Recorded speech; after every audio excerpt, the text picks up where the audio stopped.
मेरा चैनल मोनीटाइज किद्दां होया। मेरिया ना रातों रात 3 वीडियो ना वायरल होईयां सीगियां। 3 वीडियो मेरिया रातों रात वायरल होईयां। मैनूं इन्नी ज़्यादा खुशी हुई। एक वीडियो ते ना मेरे 36,000 व्यू सीगे। 36,000 मैं तां कदी ख्वाबां ते भी नहीं सोचिया सी। मैं रोज़ सोचदी हुंदी सी, रात नूं सौण लगी मैं ख्वाब देख लैंदी हुंदी सी कि मेरी वीडियो वायरल हो गई है। एक दिन ऐसा वक्त सीगा कि वाकई रातों रात मेरी वीडियो वायरल हो गई, वो भी 3 वीडियो वायरल होईयां, एक भी नहीं 3।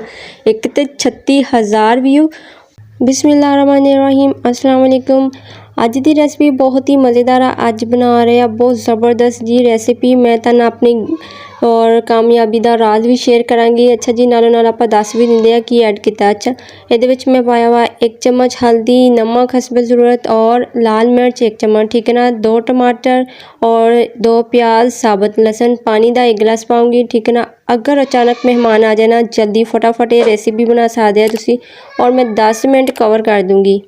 अच्छा जी, टमाटर साबुत इस तो पासी ताकि ये छिलके उतार लेने आ, और बहुत ही आसानी ने ये छिलके उतर जाते हैं इधर टमाटर दे। बहुत ही ज़बरदस्त तरीका है ये भी, और बहुत मज़ेदार रेसिपी। अच्छा, मेरी रातों रात जी वीडियो वायरल हो गई ना, मैं उस बारे ते भी तुहानूं दसूँगी। 3 वीडियो वायरल हो गई, मेरिया तो मौजां ही लग गई। अच्छा, ये मैं पाऊँगी 1 चम्मच घी, ठीक है ना। घी का कम इस्तेमाल करूँगी, और ये क्योंकि सीने का भी गोश्त है ये, और ये घी बहुत ज़्यादा निकल आंदा वा, ठीक है ना। 5 मिनट 10 मिनट कवर कर दूँगी। अच्छा जी, 10 मिनट कवर कर दिता सी। हुण इहदी अच्छी तरह बुनाई करनी है। चलो, बुनाई दे नाल नाल थोड़ियां बहुतियां गल्लां भी तुहानूं शेयर कर दिंदी आ। अच्छा जी, पहला आपां इदां करदे आ, इहदे विच पा लैंदे आ अदरक और हरियां मिर्चां, ठीक है ना। हरियां मिर्चां अदरक दोनों में इन्हां दा पेस्ट बना लिया, ठीक है ना। 2 हरियां मिर्चां लियां सी, बहुत मज़ेदार लगदियां वा, और तुसीं इहदा ट्राई करके ज़रूर देखियो, बहुत मज़ेदार इहदी खुशबू आंदी आ। अच्छा जी, मैं तुहानूं शेयर कर दी अपनी स्टोरी, ठीक है ना। मैं रात नूं ना शाम दे टाइम मैं वीडियो अपलोड की, ठीक है ना। मैं वीडियो अपलोड की, मैनूं व्यू कोई भी नहीं आई सी, 1 0 ही सीगा सिर्फ। मैं क्या जेरी वीडियो मैं भेजदी ना, मैनूं कोई व्यू ही नहीं आते है ना, पता नहीं की आ। तो मैं है ना पढ़न लग गई, मैं यासीन पढ़ के सोंदी हुंदी रात नूं, तो मैं यासीन पढ़न लग गई है। तो फिर मैं सो गई, है ना। नींद भी नहीं आ रही सी, इदी सोचदी ना मैं सो गई। मैं कहा मेरा चैनल मोनीटाइज पता नहीं किदों होऊगा, की है की नहीं। अल्लाह करे मेरी कोई वीडियो वायरल हो जाए। 11 का शायद 12 का टाइम होगा। मेरे भाई नूं आदत आ मेरा मोबाइल लेके ना फिल्म देखनी, यानी कि उन्हें अपना नैट बचा के मेरा नैट पैकेज ज़ाया करना हुंदा वा। तो उन्हें फिल्म देखनी सी, फिल्म देखन लग गया। उन्हें फिल्म देखदे ने मेरा चैनल भी खोलिया, देखा किन्ने व्यू आए आ, किद्दां इहदा चैनल सही जा रहा। तो ना उन्हें मेरी वीडियो देखी, मेरा चैनल खोलिया, तो उत्थे मेरी वीडियो ते किन्ने व्यू 36,000 व्यू।